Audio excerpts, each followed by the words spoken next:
It's payday and you just got paid. You've got a Nintendo Switch and now it's time to spend that money. You buy groceries, pay your phone bill, pay your rent, pay your internet bill, and now it's time to ball out and buy some Switch games with whatever money you got left, which is $10. It's not a lot of money. But don't worry, we're gonna make it work. Simply insert your money into your Switch and get ready for the best 10 games you can buy for under 10 bucks. I'm Brian Altano and this is the Switch List. The real Bomberman on Nintendo Switch is $40. You know what isn't $40? $10. Bombing Busters is basically bootleg Bomberman, or if you wanted to be Bomberman for Halloween but didn't get your costume together until the morning of Halloween.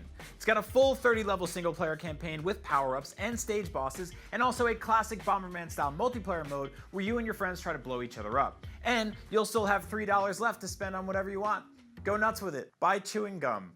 Art of Balance last appeared on the Wii U, which means two things: you probably missed it, and it's legally required to be ported to Switch.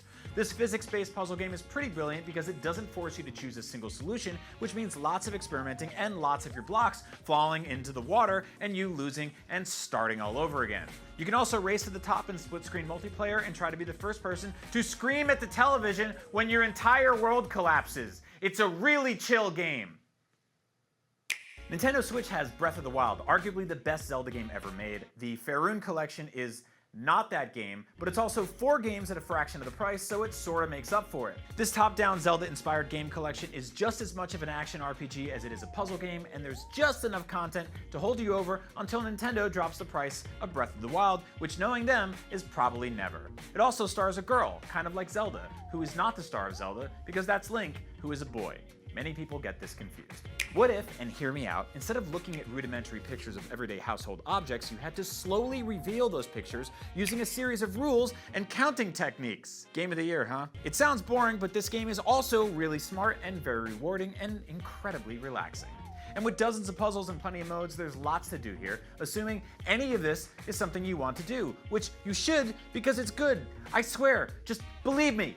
Hey, wake up. It's Picross. Season 2. Picross. Finally, a roguelike Metroidvania action platforming game on Nintendo Switch. I was hoping we'd finally get one of those. Hyperbole aside, Risk of Rain is one of the best games in its genre and an absolute steal at 10 bucks. Risk of Rain drops you into a procedurally arranged nightmare hell that gets more difficult the longer you play it. There are tons of items, and stacking them and organizing them to your heart's content will help you customize your build and survive until you're killed by something large and horrible like an awful worm. Risk of Rain is so good, you'll want to make it rain.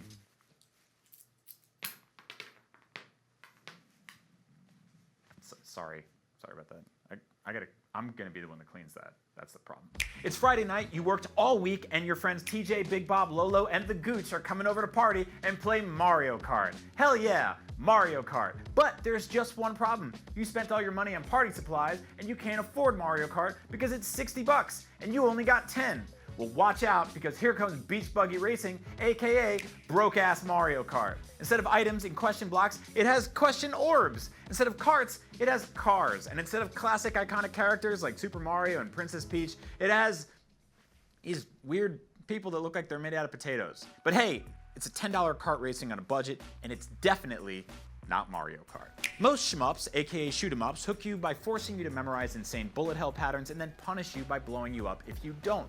Skyforce has a bit of that, but it also builds on top of that loop by adding an incredible progression system, lots of unlockable ships, ship parts, objective bonuses, and trophies. On top of that, it urges you to replay levels with different requirements like avoiding damage or rescuing the people who are stupid enough to stand around in an active war zone. What is wrong with you? With tons of levels, secrets, and challenges, it's one of the most infinitely replayable shooters on Switch. And it's just 10 bucks. Please try and forget everything about 2016's Mighty No. 9. I know, I still am. It hurts. Mighty Gunvolt Burst is the actually genuinely good Mega Man-style game starring Mighty No. 9's Beck, and guess what? It's a totally hidden gem on Switch for just under 10 bucks. Mighty Gunvolt Burst not only manages to just totally nail that vintage Mega Man aesthetic and feel, it actually kind of does so better than Capcom's own Mega Man 11. Yeah, I said it. What's up? It's got evil robot masters, awesome chiptune music, great power-ups, and a perfect 8-bit aesthetic, and best of all, it's not Mighty No. 9. 10 bucks. Good deal.